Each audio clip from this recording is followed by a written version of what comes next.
Diksi perang bukan hanya digunakan oleh Pak Muldoko, tapi calon Presiden Prabowo Subianto pun masih juga menggunakan diksi soal perang. Saya kutip dari CNN Indonesia, politik Indonesia lebih sulit ketimbang perang. Dulu saat di TNI diajarkan perang, nggak tahu ternyata politik lebih sulit dari perang. Apalagi politik di Indonesia, kata Prabowo di Sleman, Rabu 27 Februari. Politik di Indonesia itu dari 15 politisi, yang bohong 16. Jadi aneh, rupanya bohong itu biasa. Kami di tentara oleh senior-senior kami digembleng lurus. A, ya A.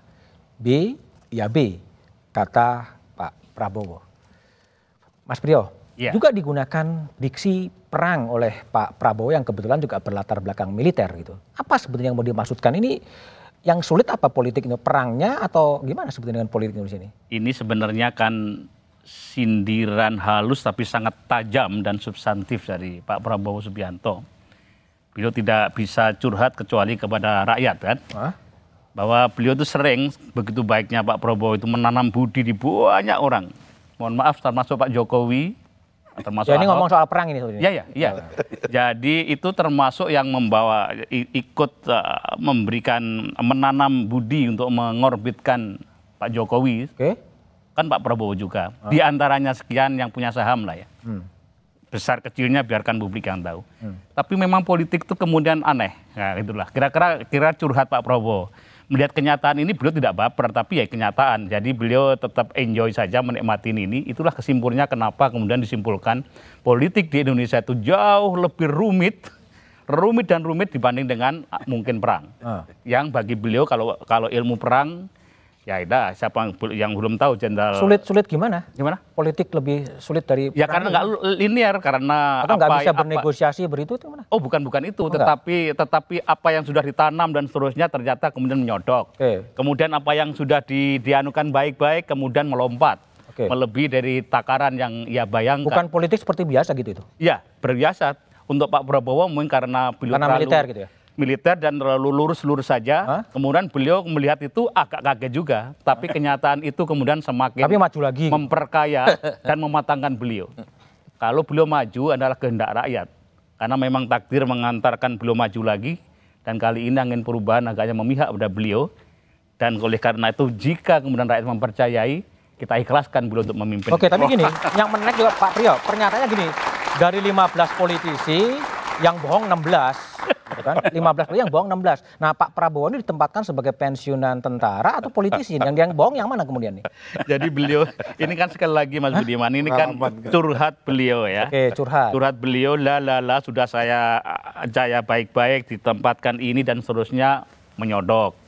Kemudian beliau juga merasa terpukul mungkin ya, agak kaget juga ketika menaikkan sebuah perjanjian yang dianggap itu adalah perjanjian itu adalah begitu sakralnya. Ternyata kemudian apa boleh buat, politik jaga politik. Kemudian apa yang sudah ditekan bersama dengan Ibu Megawati pun akhirnya diingkari. Tinggal harapan begitu kan. Padahal sebenarnya kalau beliau kan orang yang lurus-lurus saja. Begitu teken itu harus secara satria kemudian dilakukan dan ditunaikan. Itulah Prabowo Subianto yang kita kenal. Ada perjanjian yang kemudian disepakati kemudian yang kebohong kira-kira gini. Enggak, politik itu adalah seni ketidakmungkinan. Seni ketidakmungkinan. Jadi sesuatu yang terlihat itu sulit ditembus lewat militer, bahkan mohon maaf oleh agama. Itu bisa ditembus oleh politik. Dan politik pun sebenarnya melihat, kalau ingin melihat seseorang dengan jujur dan jernih, politik tempatnya. Saya kiai. Ketika saya hanya seorang kiai dan tidak politisi, begitu banyak orang yang cium tangan datang pada saya. Ketika saya jadi politisi, anggota DPR RI, saya baru sadar banyak orang yang datang untuk kepentingan. Dan saya terima itu karena sungguhnya kehidupan ini harus melihat tidak hanya istilah saya. Kita tidak hanya melihat kitab putih berupa analisis sosial dan sebagainya, tetapi ada kitab abu-abu. Wilayah abu-abu ini bisa ditembus oleh politik. Seseorang kayak Jokowi yang sangat sederhana, tidak punya latar belakang militer, tidak punya latar belakang dia seorang petinggi partai, tapi politik dengan dukungan rakyat bisa mengantarkan dia menjadi seorang presiden dan akan jadi presiden lagi. Itulah politik. Tapi dianggap tadi belenjani atau mengingkari kesepakatan batu tulis itu. Enggak. Sebenarnya jangan dilihat kesepakatan. Dalam politik itu adalah sampai sejauh mana kita betul-betul beradu argumen, beradu kelihayan untuk sebuah kemanfaatan. Politik kita ambil, tapi dalam kaidah fikih dikatakan tasarruful imam al-ra'iyah manutun bil maslahah. Kita rebut kekuasaan, tapi kekuasaan harus ditempatkan untuk mensejahterakan rakyat. Itu no problem. Oke, enggak Bung Fahri. Jadi kalau lihat tadi keluhan dari Mas Priyo ya, kalau Pak Prabowo sudah bersepakat dan kemudian diingkari sesuatu yang biasa saja sebetulnya dalam era politik. Tapi kalau Anda lihat gimana? Sebagai politisi muda lah yang belum kapok gitu. Memang perang yang paling sederhana itu kan di dalam militer. Ya, karena dan militer itu kan bertingkat. Kalau prajurit dia pegang senjata, dikokang, di depan ada musuh, perintah tembak atau tidak.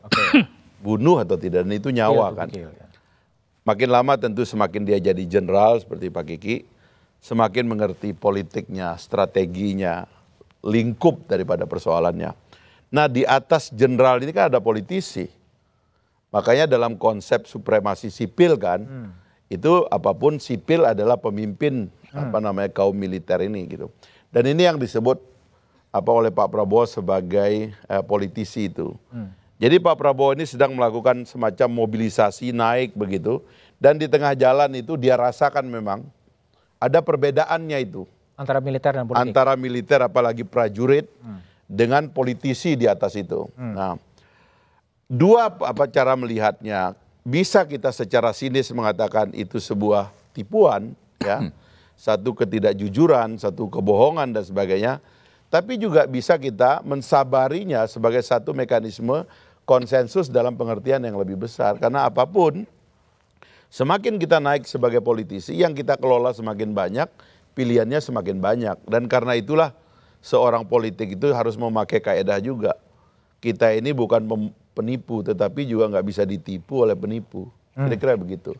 Kita ini nah orang tuh kalau menjadi politisi itu skala akalnya itu memang harus lebih besar besar daripada militer gitu. Itu saya kira memang begitu. Militer itu adalah wujud politik yang paling sederhana. Tembak, mati, nyawa, selesai. Tapi kalau berbohong di politisi kalau biasa politik, juga ya? Misalnya dalam militer itu kalau ada pengkhianat di jalan, tembak. Selesai, mati dia. Kalau dalam Tapi dalam politik ada pengkhianat, Anda harus nelan ludah. Ini orang pernah nipu saya loh, sekarang ya kan kok tiba-tiba dia ada di sini gitu. Akal-akalan. Ini orang dulu saya urusin loh, kok sekarang dia tiba-tiba berani-beraninya. Itu politik. Apa maksudnya itu? Lebih kompleks begitu. Saya nggak sebut orangnya, tapi begitulah politik. Kira-kira gitulah. Kira-kira begitulah. Mas Priyo, jadi gimana strateginya kalau memang kemudian Pak Prabowo bilang politik ini lebih sulit daripada perang, lalu kemudian Pak Muldoko juga akan melakukan perang total, itu strategi dari kubu Pak Prabowo gimana? Awalnya kita nganggap pernyataan pernyataan Jenderal Muldoko tersebut sebagai wakil ketua TKN. Ya, ketua harian. Ketua harian itu saya sendiri awalnya biasa-biasa aja karena saya juga kenal dekat sama beliau. Tapi kan agak heboh nih di petinggi-petinggi BPN. Loh apa ini? Kita mengkhawatirkan ada sesuatu, serangan fajar, serangan ini dan seterusnya. Tetapi kalau saya melihat beberapa fenomena yang kami hitung dan kami temukan di lapangan, sebagian besar jangan-jangan apakah benar perang total yang dimaksudkan itu. Karena ternyata ada masif dilakukan langkah-langkah, ada mobilisasi kepala-kepala daerah, camat-camat, kemudian yang mobilisasi siapa? Ya pihak sebelah, pihak 01 yang kemudian terperiksa di beberapa lini dan sudah menjadi pemberitaan di Makassar, ada di Jawa Tengah dan seterusnya. Apakah kemudian ini ekspresi dari perang total tadi? Oke, baik. Saya akan coba minta Kiai Maman, coba gimana? Ini ada prakteknya ditemukan adalah mobilisasi camat dan lain sebagainya itu. Kalau itu terindikasi dan betul-betul dilakukan oleh TKN, tim sukses, tinggal dilaporkan aja. Yang pasti TKN mempunyai sistem bagaimana kita mengambil keputusan lewat rapat pleno, dan kita lakukan secara rutin.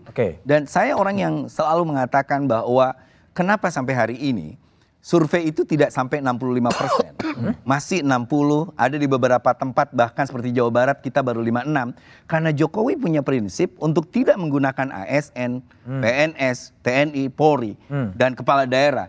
Kalaupun ada mereka melakukan dukungan, sekali lagi itu dukungan dari bawah, button up. Tidak ada instruksi, apalagi direkayasa. Kita yakin bahwa kemenangan yang diperoleh tidak perlu ada melakukan pencederaan terhadap nilai-nilai demokrasi. Dan itu jelas di rapat-rapat TKN dikatakan seperti itu. Nah kalau misalnya dari pihak BPN menemukan itu, tinggal dilaporkan. Gampang banget sebenarnya. Prof Jimli gimana melihat? Tadi kan Pak Priyo mewakili Pak Prabowo curhat lah. Jadi sudah ada tanda tangan kesepakatan, tiba-tiba lari. Sehingga ini bohong nih, politisi 15 yang bohong 16 gitu kan. Jadi gimana Anda lihat? Ini sesuatu yang sebagai dari sisi pandang legal gimana? Ya bisa dimaklumi ya kalau digunakan istilah perang tadi, apalagi ini lebih berat dari perang. Karena memang yang paling berat itu ya perang hawa nafsu. Perang hawa nafsu. Perang hawa nafsu untuk berkuasa. Untuk berkuasa. Dan untuk ikut berkuasa. Nah itu kan iblisnya besar itu. Mempengaruhi manusia. Itu nafsu wujudnya gimana tuh? Iya, nafsu ingin berkuasa, menghalalkan segala Machiavelli. Bisa begitu. Yang Machiavelli siapa? Itu watak manusia saja di mana-mana. Kedua-duanya? Dua-duanya bisa melakukan begitu. Machiavelli. Nah jadi saya kira anggapan bahwa ini memang berat menghadapinya, saya kira harus diakui dan tidak apa-apa juga kita sebut sebagai perang hawa nafsu itu. Perang hawa nafsu. Nah sekarang kalau misalnya ada temuan-temuan, tadi sudah disebutkan, kan ada mekanisme yang sudah kita buat. Kalau misalnya dalam proses kampanye sebelum penyelenggaraan atau sampai penyelenggaraan ada masalah, itu gunanya kita bikin Bawaslu, Badan Pengawas Pemilu, ya dilaporkan aja. Kalau menyangkut hasilnya nanti, sebenarnya kita ini kan kalau mau dihitung ya, pengalaman kita pemilu kan sudah sejak tahun 55. Pemilu yang paling berat dalam sejarah itu tahun 99. Semua pengamat dalam luar negeri membayangkan akan berdarah-darah. Ternyata aman-aman. Ternyata kan tidak. Aman-aman saja. Karena belum ada pernyataan perang ya. Dari dulu sudah perang. Sudah perang. Bu Nas, tadi kalian menyebutkan juga soal jadi kebiasaan kita ini. Ya kita ribut ini sebelum pemungutan suara. Pada saat pemungutan suara akan damai kembali. Damai itu. Mudah-mudahan. Nanti sesudah penghitungan ribut lagi. Tapi sekarang sudah kita dirikan MK, itu tempat untuk menyelesaikan segala perbedaan secara beradab. Baik. Buruan tadi mau menanyakan soal satu lagi perang-perang Badar lah gitu. Perang Badar. Gimana? Nah di situ lebih tricky lagi karena melibatkan unsur yang sangat sakral. Jadi pertanyaan yang kemudian muncul adalah apakah kita mau mencampur adukan politik yang profan dengan sesuatu yang sakral? Karena ada unsur emosi di sana. Nah ini yang terus terang jadi masalah serius karena bagaimanapun problem kita ke depan adalah bagaimana memisahkan yang sakral dan yang profan. Antara politik dengan P besar dengan politik dengan P kecil. Nah, tapi saya ingin komentar lebih jauh Mas soal tadi statement Pak Prabowo. Jujur saya membenarkan itu bahwa politik itu jauh lebih rumit ketimbang perang. Salah satu yang paling kelihatan adalah dalam perang Anda hanya bisa mati sekali dan nggak bakal bisa hidup lagi. Dalam politik kita bisa hidup berkali-kali meskipun telah dibunuh secara politik itu. Jadi itu contoh paling sederhana betapa politik sangat kompleks. Namanya juga politik, politea. Poli itu kan banyak. Jadi ada banyak kepentingan, ada banyak interest yang harus dikumpulkan, didiskusikan. Jadi kalau mindsetnya militer agak susah bermain politik ya? Susah. Tapi bukan berarti tidak bisa. Contoh Pak SBY adalah satu wujud transformasi militer yang sukses menjadi politisi. Mungkin tidak terlalu dianggap punya catatan prestasi di medan tempur gitu ya. Tetapi di politik dalam pengertian politea tadi, beliau adalah figur yang luar biasa. Dia bisa menyatukan dua hal yang selama ini menjadi domain politik, 2C, konflik and consensus. Dua-duanya dia bisa lakukan itu. Tapi Pak SBY juga mengatakan bahwa Pilpres 2019 ini bakal keras dan bakal ramai. Apa elaborasinya? Jawabannya setelah jeda berikut ini.